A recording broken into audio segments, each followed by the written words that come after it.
ఒక దైవజనుడు ఉండేవాడు. ఆయన పేరు భక్త్ సింగ్ గారు. ఆయనతో నేను చాలా కాలము కలిసి తిరిగినాను, పనిచేశాను. ఇతర దేశాలకు కూడా ఆయన కలిసిన వెళ్ళిన రోజులు ఉన్నాయి. ఆయన నేర్పిన మొదటి పాఠం ఏమిటంటే, ఇది దేవుని గ్రంథం కాబట్టి క్రొత్తగా మేము ప్రభువును నమ్మినప్పుడు ఈ గ్రంథం ఇది దేవుని గ్రంథం అని భయభక్తులతో చదివేవాళ్ళం. అంటే మోకరించి ఆ బైబిల్ గ్రంథాన్ని చదవటానికి ప్రారంభించినాం. కారణం, ఇది మనిషి మాటలు కావు, ఇవి దేవుని మాటలు, దేవుడిచ్చిన గ్రంథం.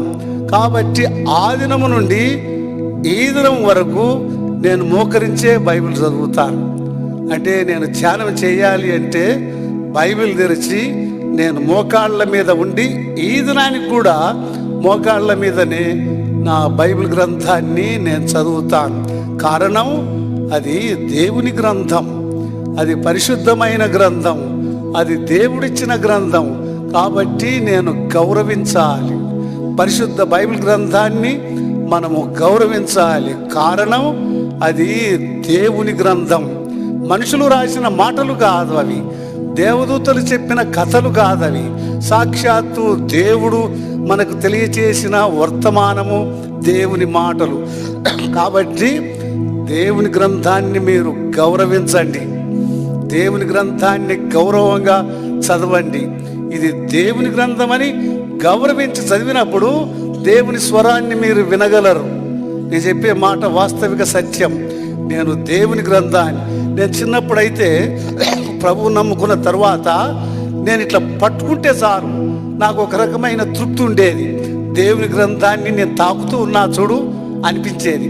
ఇప్పుడు ఉదాహరణగా మన దేశ ప్రధాని కానీ, ప్రెసిడెంట్ కానీ, లేకపోతే అమెరికా ప్రెసిడెంట్ కానీ ఒక ఉత్తరం రాసినాడు అనుకోండి, మనం ఆ ఉత్తరాన్ని ఎంత జాగ్రత్తగా, ఎంతో దాన్ని గౌరవించి మనం పట్టుకుంటాం, ప్రేమిస్తాం, అట్లా చేస్తాం. కానీ ఈ గ్రంథాన్ని ఇచ్చింది దేవాది దేవుడు, భూమి ఆకాశములను సృజించిన వాడు, సాక్షాత్తు జీవము కలిగిన దేవుడు, నిజమైన దేవుడు మన కొరకై ఈ గ్రంథాన్ని ఇచ్చినప్పుడు మనము దాన్ని ఎంతో గౌరవంగా చదవాలి. ఇంతవరకు మీరు మోకరించి చదవకుండా ఉంటే మీ ఇష్టం, నిలబడైనా చదువుకోండి, అవే ఎట్లయినా చదవండి.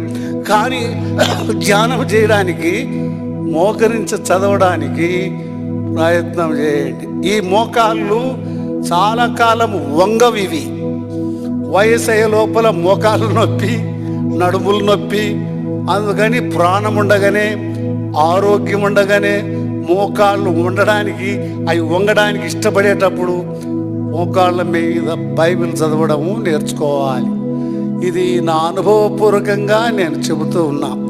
ఆనాటి నుండి ఈనాటి వరకు నాకు ఆరోగ్యం లేని సమయాలలో కూడా నేను మోకరించి చదువుతాను. అంటే కొన్ని పర్యాయాలు కూర్చొని చూస్తాను, అది వేరే సంగతి.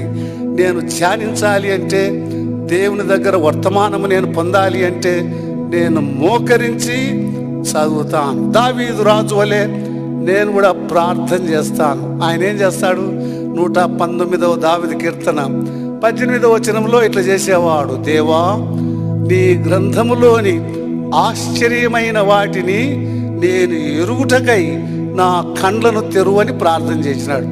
మనం అది చదివేటప్పుడు ఒక ప్రార్థన చేయాలి.